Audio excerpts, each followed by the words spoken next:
Most leadership work happens before you have authority, and often after you've lost it.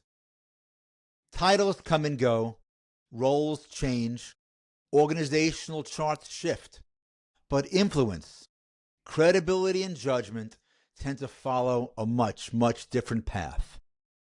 If you worked inside any organization long enough, education, healthcare, or any industry, you eventually realize that formal authority explains far less than people think. You're asked to improve things you don't control. You're responsible for outcomes you can't fully direct. You're expected to move work forward without having the final decision.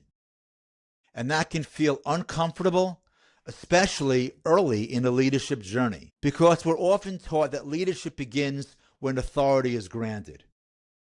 In reality, leadership usually begins much, much earlier. Today, I want to talk about what leadership actually looks like when you don't control the decisions, the budget, or the title, but you're still expected to lead. Because for many people, that's where real leadership is learned. Welcome to the Leadership Series with Dr. Ken Feldman, a platform where both emerging and seasoned leaders acquire the skills necessary to navigate complex organizational environments, establish influence, and lead with lucidity. Each month, we delve into leadership topics rooted in practical experience, devoid of buzzwords, extraneous complexity, or necessary noise. Let us now move forward with today's episode, the misconception about authority. One of the biggest misconceptions about leadership is that it begins when authority is granted.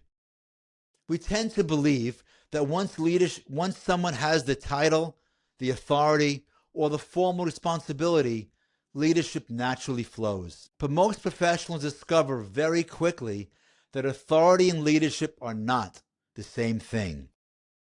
Authority can assign responsibility, it can enforce decisions, and it can create compliance, but it doesn't automatically create trust. And without trust, leadership rarely lasts. In many organizations, leadership actually begins in conditions where authority is unclear or shared. You're working across departments, you're influencing people who don't report to you, you're helping to solve problems that sit outside your direct control. What matters in those environments isn't control. What matters is credibility. People begin to follow judgment long before they follow titles. Credibility is built quietly through competence, consistency, and care, though showing up prepared, understanding how the system actually works, through being reliable rather than being visible. And this is where many emerging leaders struggle. They confuse visibility with influence. They believe leadership means speaking first or speaking most. But leadership without authority often requires the opposite: listening longer, observing quietly, and understanding where real influence lives inside the organization. I discussed mosaic of a team. I was fortunate to work with an outstanding leadership team at Ross University School of Medicine. When people ask what made this team effective, I often describe them as a mosaic, like stained glass. A single piece of glass can be beautiful on its own, but when you put those pieces together correctly, something entirely different emerges, something stronger, something more meaningful than any individual part. That's what it was. Leadership teams work in the same way. Well, like an orchestra, each instrument may sound good individually, but leadership happens when those individual strengths come through in coordination. It sounds beautiful. Leadership isn't about creating identical people. It's about aligning different strengths toward a shared outcome, a shared vision, and a common goal. That requires humility from leaders. It requires recognizing that influence often comes from others' expertise, not your own authority. And when teams feel aligned, trust begins to grow. Team expectations during collective success.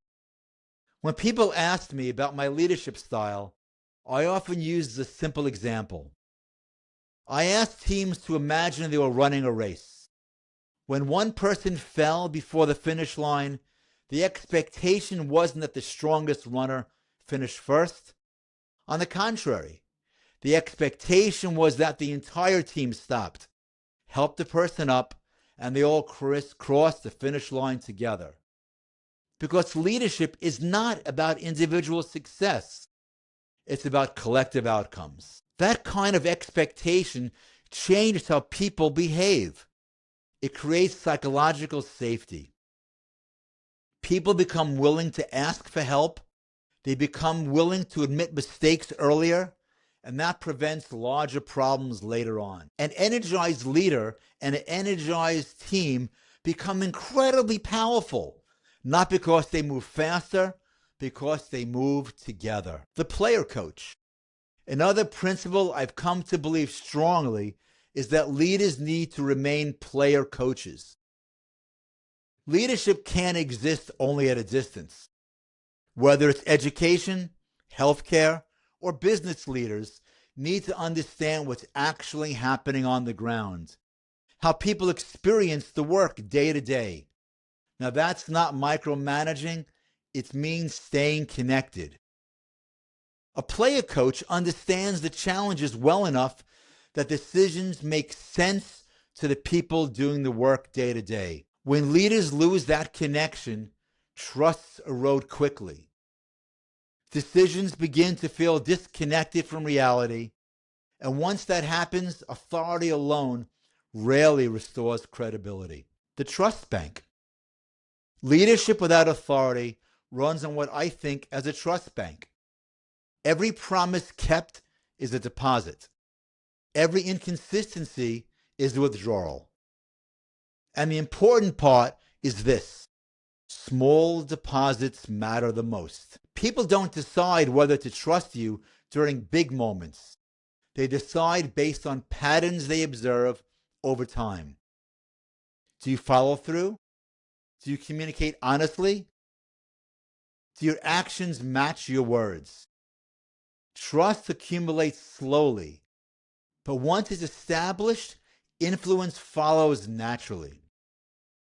And that is why leadership without authority is so important. If you learn to build trust before you have the authority, authority later becomes easy to carry on. If you rely on authority before trust exists, leadership becomes fragile and doesn't work. So why does this matter? Here's the uncomfortable truth. If you can't lead without authority, authority won't help much when you finally have it.